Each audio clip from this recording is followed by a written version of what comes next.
So I really wanted to get out of the environment because I was tired of being molested and I was tired of the abuse, seeing my mom being abused.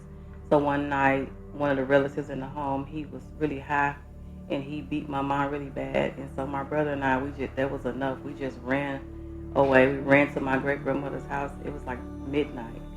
And when we got there, she took us in.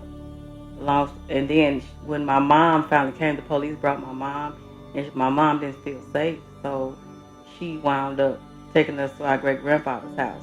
Eventually, we went back to this house because it wasn't safe there because my great grandfather used to molest me too. So when we got back to this other house, my mom kind of started all over again with a bunch of people living in the house. We went from the basement to the attic.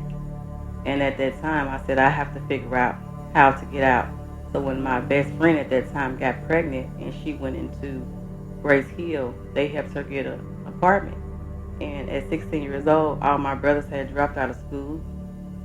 And my mom wouldn't even make them get up to walk me to the bus stop so that I could continue school. So I knew that if I was going to be anything or be anybody, I had to get out. And seeing my best friend have a baby and get out, I knew I had to have a baby to get out. I had no idea what I was going to do. I just knew if I get pregnant, then maybe someone would help me too. And so I did, on purpose. So I used to go to this community center all the time, and the executive director was helping us to pretty much get off the street. And I went to her one day and talked to her about what was going on because I had to open up to somebody. And because I had got kicked out of high school because of my attendance, because my daughter was sick all the time. And I was pregnant again. And so I reached out to her. I said, I can't keep my daughter at this house because I'm afraid that just like my father, my grandfather, my brothers, I'm going to go to penitentiary if he touches my baby.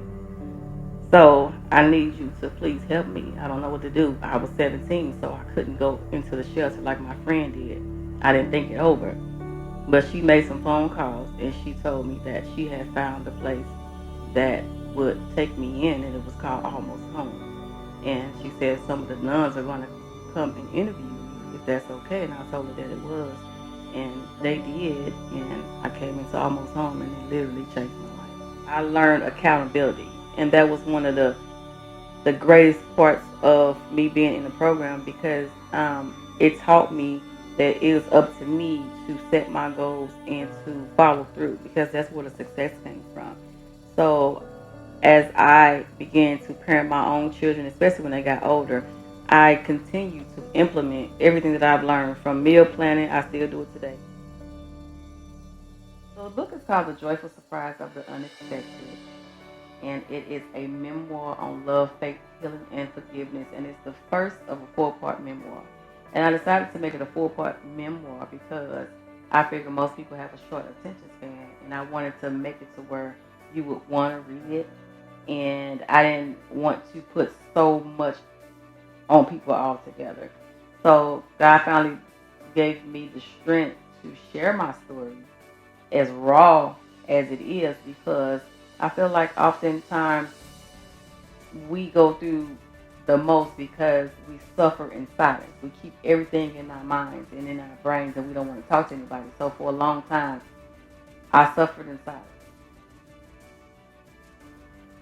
To the counselors and the nuns of Almost Home, everyone who has been a great part of my journey in helping me to become the woman that I am today, I would say thank you so much for being obedient to the vision that God gave you to help young women like me who were in rough situations and really, really needed to escape. Because if it wasn't for places like Almost Home, I'm pretty sure I would have wound up like my father or my brothers who were in jail and even worse.